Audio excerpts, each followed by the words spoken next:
Standstill. The late afternoon sun cast a warm glow through the wide glass windows of Pton Bistro, a renowned fine dining spot in Portland, Oregon. The air inside was filled with quiet murmurs, the clinking of glasses and the soft notes of a live pianist in the corner, the kind of place where patrons came to celebrate life's milestones or close lucrative business deals. Amid the polished decor and tailored suits, the entrance door opened to reveal an elderly black woman. Her steps were slow but purposeful, her back straight despite the years etched into her frame. She was dressed in a navy blue coat with delicate embroidery along the cuffs, her small black handbag tucked securely under her arm. Her expression was calm, yet there was a quiet authority about her that turned a few heads. The hostess greeted her with a smile that felt a touch forced, something almost imperceptible but present. Nonetheless, do you have a reservation,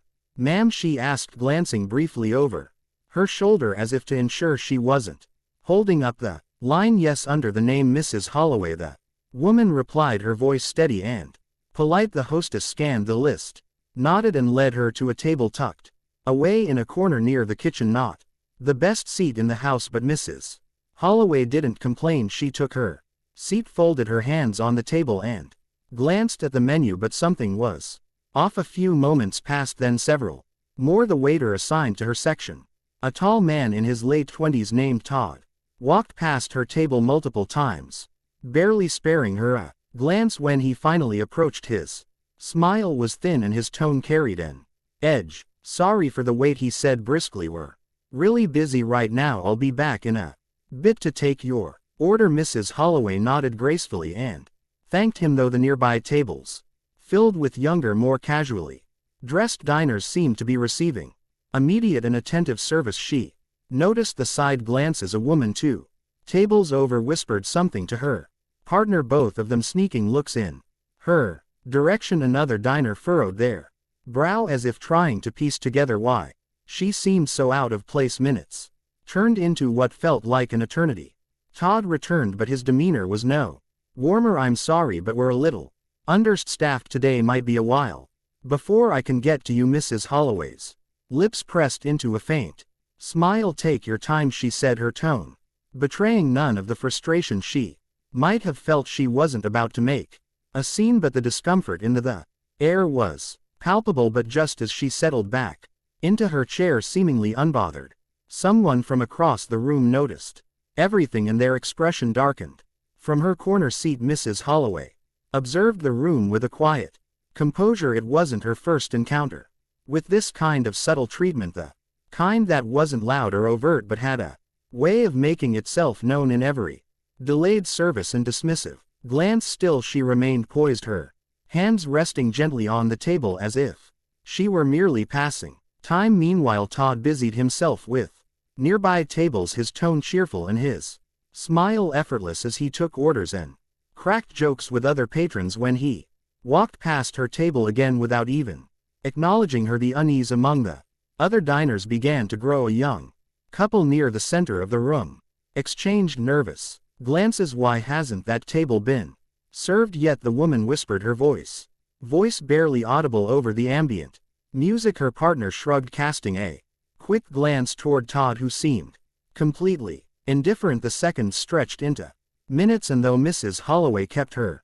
calm exterior, a small part of her wondered how far this would go. She reached for her water glass, but even that had been left empty. A few tables away, a waiter delivered a fresh glass of wine to a customer who had arrived long after she did. Todd finally returned, carrying a tray of food destined for another table. He paused briefly as he passed Mrs.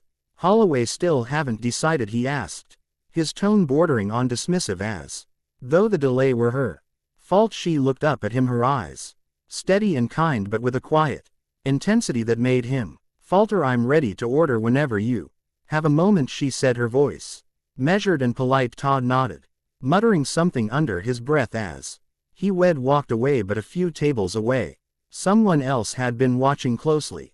At a table near the bar, a man in his late 30s Saturday with a half-empty glass of sparkling water, dressed in a crisp navy blazer. His demeanor was calm but sharp, his eyes narrowing as he observed Todd's behavior. He had been quietly taking note of every interaction, every slight and every dismissive glance. His fingers tapped lightly on the table as his expression grew colder with each passing minute. For now he stayed silent, his gaze darting between Mrs. Holloway and the staff. He wasn't just any diner, he was the restaurant's owner, and Mrs. Holloway wasn't just any patron, she was his mother. But he wasn't ready to step in just yet. He wanted to see how far this would go, how Todd would treat someone he assumed was powerless. His jaw tightened as Todd laughed with another table, oblivious to the storm brewing on the other side of the room. The tension was building, and though Mrs. Holloway remained calm, the air in the restaurant grew heavier. With every passing second something had to give, and it was only a matter of time. Across the room Elijah Holloway leaned back in his chair, his fingers still rhythmically tapping the edge of the table. He wasn't the type to lose his temper easily. Years in the restaurant industry had taught him that patience was often the most powerful tool in his arsenal, but this was different. Watching his mother endure the subtle but deliberate mistreatment filled him with a slow burning anger. Elijah had poured his heart into building Pemberton's bistro. It was more than just a business. It was a testament to the values his mother had instilled in him: respect, integrity, and fairness. She had been his anchor through years of struggle, the voice in his ear reminding him to keep pushing forward when the odds were stacked against him. Now seeing her treated as though she didn't belong in a space he had created, it felt personal. He noticed the way Todd avoided her table, the way he smiled effortlessly at other guests while his expression hardened whenever he glanced her way. Elijah caught the faint smirk Todd gave another server, as if sharing an unspoken joke. His grip tightened around his glass. The restaurant was his domain, his pride. Every detail from the menu to the decor bore his mark. Yet at this moment he felt powerless. His mother was the one person in the world he would never allow to be disrespected, and here she was enduring it with grace. He wasn't sure he could master himself. Elijah's thoughts raced. Should he confront Todd now and make an example of him in front of the entire restaurant, or should he wait and let the moment unfold, ensuring there was no room for excuses? Later he chose the latter. He signaled to the manager, a middle-aged woman named Dana, who approached his table cautiously. "Keep an eye on table 12, he said under his breath, nodding toward his mother. "I want to see how Todd handles this. Don't intervene." Yet Donna hesitated but nodded. She knew better than to question Elijah when his tone was that firm. Elijah's focus returned to his mother. She was now looking at her watch, her movements deliberate and calm. She wasn't going to complain. He knew that much complaints had never been her way. She believed in letting actions speak louder than words. But Elijah also believed in actions, and soon Todd would see the consequences of his. The tension in the restaurant had become impossible to ignore. Conversations had quieted, and more patrons were stealing glances at Mrs. Holloway. Todd, however, seemed oblivious, or perhaps emboldened, as he passed by her table. Again she politely raised her hand. "Excuse me," she said softly, her voice cutting through the murmurs around her. Todd paused, his expression tightening with impatience. "Yes," he replied curtly, barely masking his irritation. "I'd like to place my order now if you're not too busy," she said, maintaining her grace. Todd sighed audibly, glancing around as if to find an escape. "I'll be back in a minute," he muttered, turning away before she could respond. At that moment Elijah rose from his seat, his movements deliberate and unhurried. The room seemed to shift as he crossed it, his presence commanding.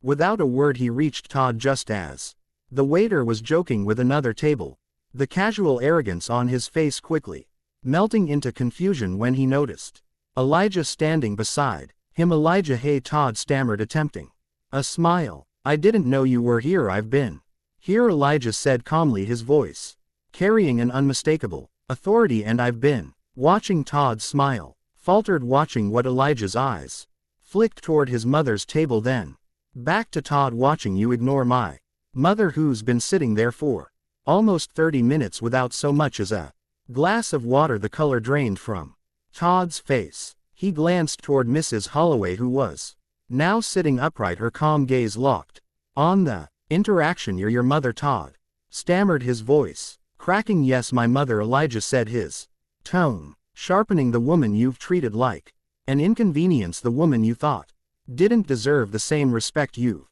been showering on every other table in this room." The restaurant fell silent. All eyes were now on the even the pianist had stopped mid-note, his fingers hovering over the keys. Todd opened his mouth to speak, but Elijah cut him off. "Save it," he said, his voice cold.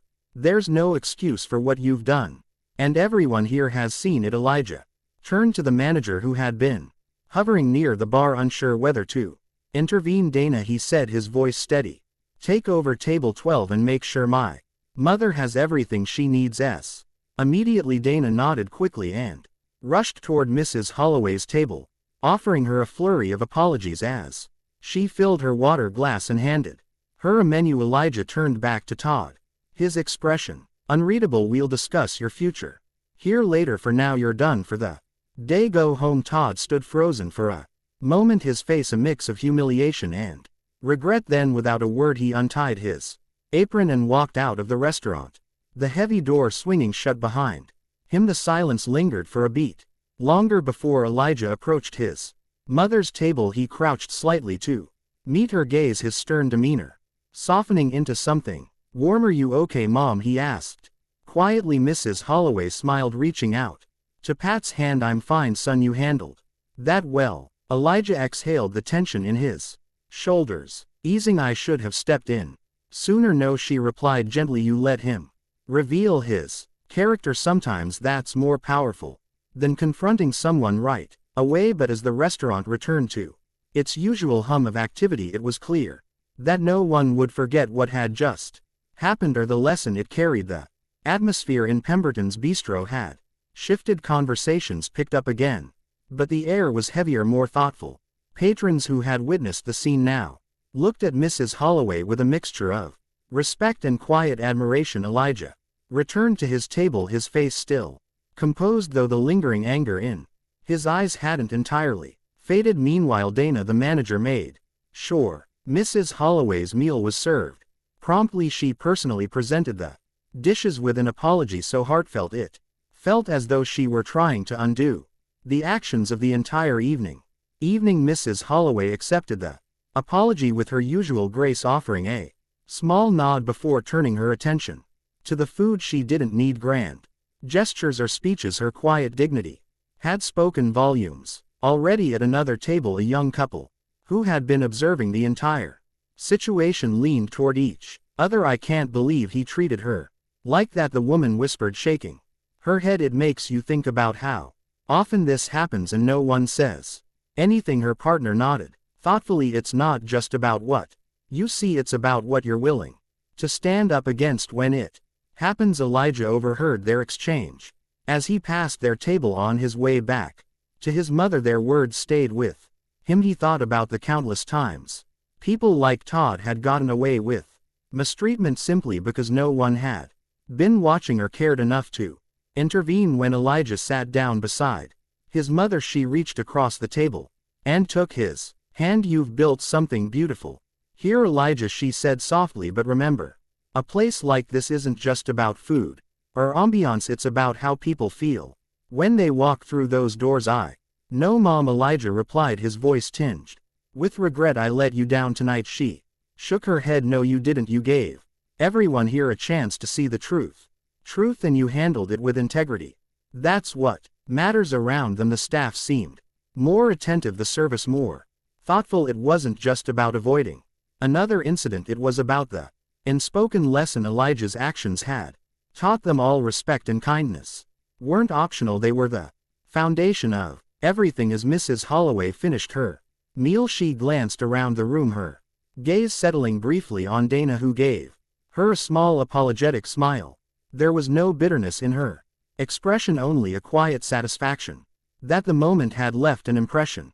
But for Elijah, the lesson wasn't just for Todd or the staff, it was a reminder for himself too. Leadership wasn't just about managing operations, it was about upholding the values that made his restaurant a place worth visiting. As the evening wound down, Mrs. Holloway prepared To leave her calm demeanor. Unchanged, Elijah walked her to the door, holding it open as she stepped out into the crisp evening air. For a moment they stood there, together, the glow from the restaurant's windows illuminating their faces. "You did good, son," she said, her voice carrying a warmth that softened the day's tension. Elijah smiled faintly. "I still wish it hadn't happened at all." She placed a hand on his arm. "What matters is how you responded. You gave everyone in there something to think about, something they'll carry with them. That's the real change." He nodded, watching as she made her way to the car waiting by the curb. Before getting in, she turned back and offered him one last smile. Inside the restaurant, the staff worked quietly to close up the earlier incident still fresh in their minds. Dana gathered the team for a brief meeting, her tone serious yet constructive. "What happened tonight is a wake-up call," she began, "not just about how we treat our guests but about the culture we're creating here. Every person who walks through those doors deserves respect, no exceptions." The staff nodded, their expressions solemn. Todd's absence was palpable, a reminder of what happens when prejudice replaces professionalism. As Elijah returned inside, he glanced around the emptying dining room. The events of the evening weighed on him, but they also reaffirmed his commitment to making Burden Bistro more than just a restaurant. It had to be a place where dignity and kindness were served alongside the finest meals for the guests who had witnessed it all. The night would linger in their minds. They had come for fine dining, but left with a story that reminded them of the power of respect, the importance of standing up, and the quiet strength of those who refuse to let injustice define them. And to you watching, ask yourself, what would you have done in that moment? Would you have spoken up? Would you have stood by and let it happen? These moments aren't always obvious, but they're everywhere. Let tonight's story be a reminder to choose dignity and empathy every time. If this story moved you, don't forget to subscribe and share. It's through these conversations that we grow together.